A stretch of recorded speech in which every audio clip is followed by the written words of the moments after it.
বিজ্ঞানের সেকেন্ড চ্যাপ্টারের যেটা গ্যাসের ধর্ম, সেই চ্যাপ্টার থেকে ম্যাথ আসে মাধ্যমিক পরীক্ষায়। এবারে কী ম্যাথ আসে, কোথা থেকে কী করে চিনবো, সেই অঙ্কগুলো কীভাবে স্পিডে এবং কীভাবে দেখেই চিনবো এবং তাড়াতাড়িভাবে সেই অঙ্কগুলো করে ফেলবো, তার স্টেপ ওয়াইজ কিছু টিপস আমি দিলাম। টিপস বা ক্লাস বলতে পারো। তো এখানে যেটা আমাদের জানতে হবে যে গ্যাসের ধর্ম বা সেকেন্ড চ্যাপ্টার তোমাদের গ্যাসের ধর্মে কীরকম ধরনের অঙ্ক দেওয়া হয়। ঠিক আছে, তো গ্যাসের ধর্ম এই চ্যাপ্টার থেকে তোমাদের মেইনলি যেটা দেওয়া হয় সেটা হচ্ছে গ্যাসের আয়তন বের করতে দেওয়া হয়। ঠিক আছে, গ্যাসের আয়তন বের করতে দেওয়া হয়। আয়তন বা উষ্ণতা বা চাপ। গ্যাসের ধর্ম আয়তন, কার আয়তন বের করতে দেওয়া যেতে পারে, কার আয়তন বের করতে যায়, মেনলি গ্যাস বা বায়ুর আয়তন বা উষ্ণতা বা চাপ বের করতে দেয়। তার মধ্যে সবথেকে বেশি ইম্পর্টেন্ট যেটা দেয় সেটা হচ্ছে আমাদের এই আয়তনটা, মনে থাকবে, আয়তন বের করতে দেয়। তো আমাদের এই চ্যাপ্টার আমরা কী করে বুঝবো যে কোথা থেকে কোন অঙ্ক দিয়েছে বা সেকেন্ড চ্যাপ্টারেরই অঙ্ক কী করে চিনবো? তাহলে গ্যাসের ধর্মের আমরা অঙ্ক কী করে চিনবো? যদি আমাদের বলে যে গ্যাসের আয়তন কত বা গ্যাসের উষ্ণতা কত বা চাপ কত বা বায়ুর উষ্ণতা আয়তন বা চাপ কত, তখন আমরা বুঝতে পারবো যে আমাদের সেকেন্ড চ্যাপ্টারের অঙ্ক দিয়েছে। ঠিক আছে, এবারে তোমরা চিনবে কীভাবে মাধ্যমিক পরীক্ষায়। মাধ্যমিক পরীক্ষায় গ বিভাগে, প্রত্যেকবার গ বিভাগে তোমাদের দেখবে তিনের যে অঙ্কগুলো থাকে, তিনে দুটো অঙ্ক থাকে, একটা অঙ্ক থাকে আর একটা অথবা দিয়ে আর একটা অঙ্ক থাকে, যে কোনো একটা করতে হয় 2 মার্কসের। ঠিক আছে, তো এই তিন নম্বর প্রশ্নে দুটো অঙ্ক থাকে, যেটা একটা অথবা দিয়ে থাকে 2 মার্কসের। সুতরাং তোমরা যদি এই কয়েকটা অঙ্ক যদি করে নাও, গ্যাসের ধর্মের কয়েকটা অঙ্ক যদি তোমরা করে নাও এবং ভালো মতো শিখে নিতে পারো, 2 মার্কস তোমার অনায়াসেই পেতে পারো। ঠিক আছে, তাহলে এইখানে যেটা করা হয়, আবার অনেক সময় যেটা করে যে ফার্স্টে তিনের দুটো অথবা থাকে, অথবা যে অঙ্কটা থাকে সেটা 2 মার্কসের দেয়, আর ফার্স্টের যে কোশ্চেনটা থাকে সেখানে 1+1 ডিভাইড করে দেয়। 1 নম্বরের একটা ছোটো কোশ্চেন থাকে আর 1 নম্বরের অঙ্ক থাকে। ঠিক আছে, তো আমি বলবো 2 মার্কসেরটাই অ্যাটেম্প করা ভালো, তাতে কী হবে, তোমাদের ফুল 2 মার্কস আসার চান্স থাকে। খুবই সহজ অঙ্ক থাকে এই চ্যাপ্টারে। তো আমরা বুঝে গেলাম যে গ্যাসের চ্যাপ্টারে কী করে চিনব। প্রথমত হচ্ছে তোমাদের যেটা দেখতে হবে যে 3 নম্বরের গ বিভাগে 3 নম্বরের 2-এর কোশ্চেনটাই হচ্ছে, বা ফার্স্ট বা সেকেন্ড কোশ্চেনটাই তোমাদের থাকে হচ্ছে অঙ্ক, সেটা হচ্ছে গ্যাসের ধর্মের বা গ্যাসের চাপ যাই কোন বড় না কেন, সেখান থেকে অঙ্কটা থাকে। ঠিক আছে, এবারে যেটা হয় যে এবার তোমার এইটা যদি তোমার অনেক সময় যেটা হয় 2024 বা 25 সালে 3-2 দেয়নি, 3-8 বা এরকম কোনো একটা নাম্বারে দিয়েছিল। ঠিক আছে, ভৌত বিজ্ঞানে প্রশ্নে। তো তোমরা দেখে কী করে চিনবে যে এইটা তোমার গ্যাসের ধর্ম বা সেকেন্ড চ্যাপ্টারেরই প্রশ্ন কিনা? তো কোনো প্রশ্নের একদম লাস্টে দেখবে বলা থাকবে আয়তন, মানে গ্যাসের আয়তন, গ্যাসের আয়তন কত হবে, এরকম টাইপের যদি কোনো প্রশ্ন থাকে তাহলে বুঝবে গ্যাসের আয়তন মানেই হচ্ছে গ্যাসের ধর্মের প্রশ্ন, সেকেন্ড চ্যাপ্টারের প্রশ্ন। ঠিক আছে, তো এই চ্যাপ্টারের প্রশ্ন যখন আমরা সলভ করি না, তখন কয়েকটা জিনিস আমাদের দেখতে হয়। সেটা কী কী জিনিস দেখতে হয়, সেটা হচ্ছে 3 থেকে 4টে ফর্মুলা আছে, মেনলি 4টে ফর্মুলাই করা হয়। সেই ফর্মুলাগুলো কী কী? 1 নম্বর ফর্মুলা হচ্ছে P1V1 = P2 V2। P1 মানে কি? P1 মানে আমরা সবাই জানি, P1 মানে যে প্রেসার। V1 মানে কি? V1 মানে ভলিউম। এবার প্রেসার মানে চাপ, V1 ভলিউম, ভলিউম মানে হচ্ছে আয়তন। তাহলে চাপ, প্রাথমিক চাপ, এটা হচ্ছে P2 মানে অন্তিম চাপ। যদি দুখানা চাপ থাকে তাহলে সেকেন্ড যে চাপটা হবে বা দ্বিতীয় যে চাপটা হবে সেটাই অন্তিম চাপ বা দ্বিতীয় চাপ বলতে পারো। এটা প্রাথমিক আয়তন, এটা হচ্ছে অন্তিম আয়তন। ঠিক আছে, এবার আমরা লিখবো হচ্ছে এটা কখন হবে, যদি প্রশ্নে বলা থাকে প্রশ্নে যে একই উষ্ণতায়, অর্থাৎ উষ্ণতা একই উষ্ণতায়, অর্থাৎ উষ্ণতা হচ্ছে কি, উষ্ণতা হচ্ছে স্থির। মানে ধরো কোনো প্রশ্নে বলা আছে যে প্রেশার, প্রাথমিক প্রেশার এত, প্রাথমিক আয়তন এত, একই উষ্ণতায় দ্বিতীয় প্রেশার হচ্ছে এত, এবং তাহলে আয়তন কত হবে, গ্যাসের আয়তন কত হবে। তাহলে একই উষ্ণতায় যদি বলা থাকে, কথাটা যদি উল্লেখ করা থাকে প্রশ্নের মধ্যে, তাহলে আমরা প্রথম দেখবো যে প্রথমে কী জিজ্ঞাসা করেছে। কোশ্চেনের লাস্ট যে কয়েকটা শব্দ, সেখানে দেখবো আমরা কী জিজ্ঞাসা করেছি, গ্যাসের আয়তন জিজ্ঞাসা করেছে, ভালো কথা, তাহলে আমরা বুঝলাম গ্যাসের ধর্মের প্রশ্ন বা গ্যাসের ধর্মের চ্যাপ্টারের কোশ্চেন। তাহলে তারপর আমরা দেখবো কি কোশ্চেনের মধ্যে কোথাও লেখা আছে কি যে একই উষ্ণতায় কিছু লেখা আছে, যদি থাকে তাহলে এই ফর্মুলা ফেলে দেবো, এই ফর্মুলায় ফেলে দিয়ে তাহলে অঙ্কটা হবে। এবার কোনটাকে কী বলে সেটা আমরা যখন অঙ্ক করবো তখন চিনে ফেলবো। তো ফার্স্টে আমাদের কী করতে হবে, যদি একই উষ্ণতায় বলা থাকে তাহলে আমাদের যেটা করতে হবে সেটা এই ফর্মুলায় ফেলতে হবে। ওকে, আর একটা ফর্মুলা রয়েছে, সেটা হচ্ছে V1/T1 ইকুয়াল টু হচ্ছে V2/T2। এখানে V1 মানে কি, সেই একই জিনিস, ভলিউম বা আয়তন। T1 কি, T1 মানে হচ্ছে টেম্পারেচার বা উষ্ণতা। ঠিক আছে, তো টেম্পারেচার বা উষ্ণতা, এখানে দেখো পি এর কোনো গল্প নেই, কারণ কি এখানে যদি প্রশ্নে কোথাও বলা থাকে যে একই চাপে অর্থাৎ চাপ হচ্ছে স্থির, ঠিক আছে, যদি চাপ স্থির থাকে তাহলে সেই ক্ষেত্রে আমরা এই ফর্মুলাটা কাজে লাগাবো। তাহলে চাপ স্থির কখন হবে, তখন আমরা জানি যে চার্লসের সূত্র যখন কাজে লাগে তখন হচ্ছে চাপ স্থির। তাহলে এটা হচ্ছে আমাদের চার্লসের সূত্র, এটা হচ্ছে আমাদের বয়েলের সূত্র, কারণ উষ্ণতা স্থির, এটা চাপ স্থির। এটা হচ্ছে অঙ্কের ক্ষেত্রে, ঠিক আছে, অঙ্কের ক্ষেত্রে গাণিতিক রূপ হচ্ছে এইটা।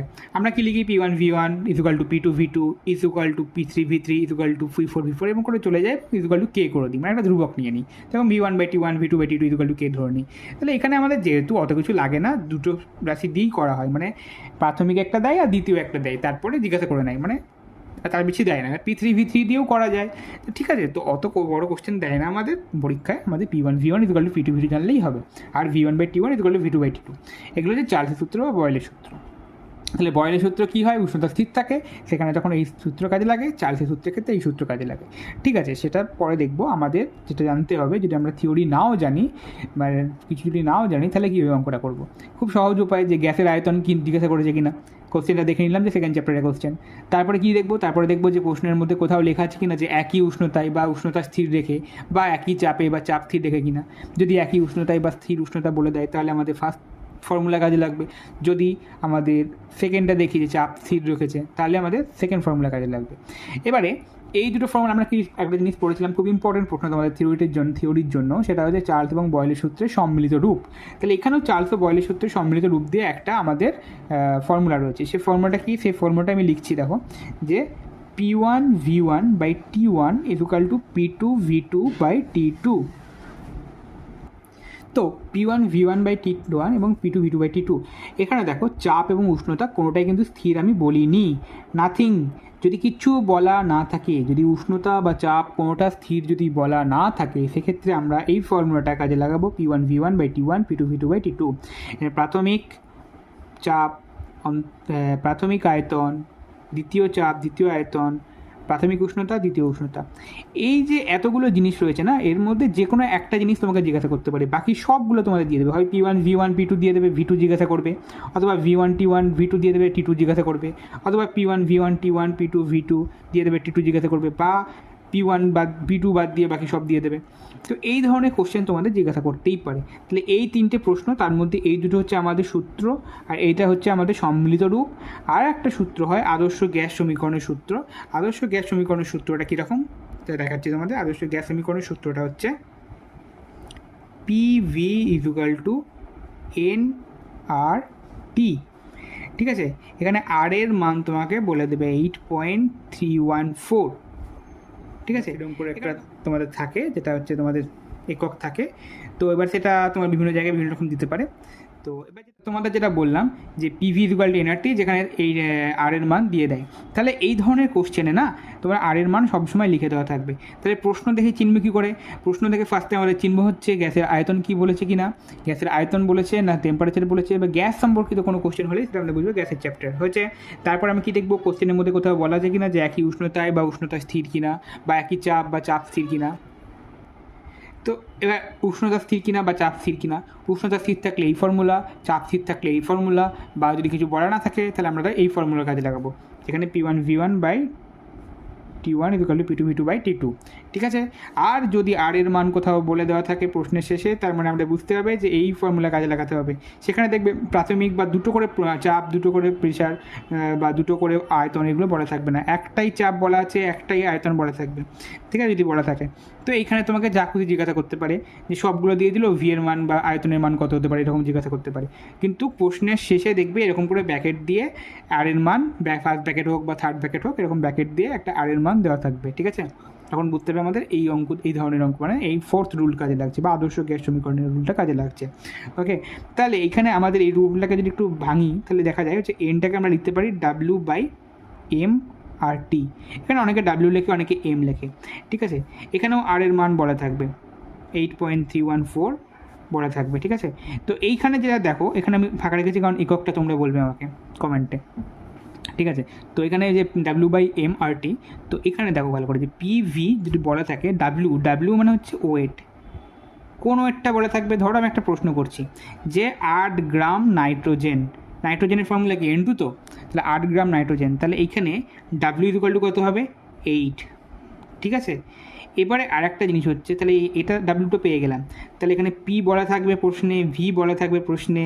ধরো আমাদের জিজ্ঞাসা করবে যে আর এর মান বলে দেবে, T জিজ্ঞাসা করেছে ধরো প্রশ্নে, তাহলে W মান তোমাকে বলে দিল 8 গ্রাম নাইট্রোজেন বলেছে, তাহলে 8 গ্রাম নাইট্রোজেন উপরে লিখে দিলাম। M আর তো বলা আছে, T ধরো জিজ্ঞাসা করেছে, তাহলে আর বলা আছে, T জিজ্ঞাসা করেছে, তাহলে এইখানে ভালো করে লক্ষ্য করো, যেটা করতে হবে M এর মানটাও তোমাকে বের করতে হবে। M এর মানটা কিন্তু আমাদের বের করতে হয়, 8 গ্রাম বলে দেওয়া থাকে, M এর মানটা আমাদের বের করতে হয়। তাহলে M এর মান কী করে বের করবে, দেখবে প্রশ্নে যখন আর লেখা থাকবে সেখানে দেখবে বলা থাকবে যে N এর মান কত। N এর মান ধরো এরকম বলা থাকবে যে 14, ঠিক আছে। N এর মান দেখবে বলা থাকবে 14, তাহলে N2 মানে কত, N2 মানে কটা নাইট্রোজেন আছে, এখানে একটা N মানে 14, দুটো N মানে 14 × 2, তোমার হচ্ছে 28। এই এমটাই কি বলা হয়, এমটাকে বলা হয় হচ্ছে মোলার আয়তন, ঠিক আছে, গ্যাসের মোলার আয়তন বলা হয়। তাহলে এই মোলার আয়তনের মান কত হলো, এই 28 হলো। তাহলে কী করে বের করতে হয় বোঝা গেছে। যদি তোমাকে বলে দেয় অক্সিজেনের, এরকম ও বলে লিখে দেবে হচ্ছে 16, ঠিক আছে। যদি অক্সিজেন বলে তাহলে অক্সিজেন মানে হচ্ছে O2 মানে দুটো ও আছে, তাহলে 16 × 2 সমান কত হবে 32, তাহলে এম কত হবে 32, বোঝা গেছে। তাহলে এইভাবে আমরা এম বের করতে পারবো। তাহলে W বোঝা গেছে যে কত গ্রাম বা কত ওয়েট বলে দিয়েছে, ওয়েট মানে ওজন বলে দিয়েছে, 8 গ্রাম, 1 কেজি, 2 কেজি, এগুলো হচ্ছে তোমাদের ওয়েট, তাহলে এইটা বলে দিয়েছে। আর যদি তোমার এম বের করতে হয় তাহলে দেখবে যে একটা N বা একটা কত বলে দিয়েছে, এবং প্রশ্নে দেখবে লেখাই থাকবে O2 বা N2 বা CO2। যদি হ্যাঁ, এবার একটা প্রশ্ন হচ্ছে যে CO2 যদি দেয় তাহলে কী করবো। C এর মান ধরো 12 বলে দিয়েছে, O এর মান ধরো 16 বলে দিয়েছে, ঠিক আছে। তাহলে তোমরা CO2 কী করে বের করবে, CO2, C মানে একটা C মানে হচ্ছে 12 প্লাস 16 2 × 32, অক্সিজেন মানে হচ্ছে 32, তাহলে এখানে কত হবে 16 + 32 কত হবে 44, ঠিক আছে। M = হচ্ছে 44, মনে থাকবে। তাহলে এইভাবে কিন্তু আমরা বের করতে পারি। তো আজকে এটুকুই রইলো, নেক্সট দিন আমরা কী করব, নেক্সট দিন এর ওপরে আমরা অঙ্ক করব। অঙ্ক করার সময় এগুলো কিন্তু কাজে লাগবে। সুতরাং এই ফর্মুলাগুলো যা পড়লাম, ভিডিওটা বারবার দেখো। নেক্সট দিন আমরা কোশ্চেন লাস্ট 5 ইয়ার্সের কোশ্চেন আমরা সলভ করব, এবং প্রত্যেকটা ফর্মুলা দিয়ে আমি করে দেখাবো। তোমরাও খাতা পেন নিয়ে বসে কিন্তু করবে, আমার সাথেই করবে, তা না হলে কিন্তু একটাও উন্নতিভাবে কিচ্ছু হবে না, উন্নতই হবে না। খালি ভিডিও দেখলেই হবে না, কোশ্চেনগুলো যখন আমি সলভ করব তখন তোমরা খাতা নিয়ে বসবে এবং আমার সঙ্গে সলভ করবে, ঠিক আছে। চলো।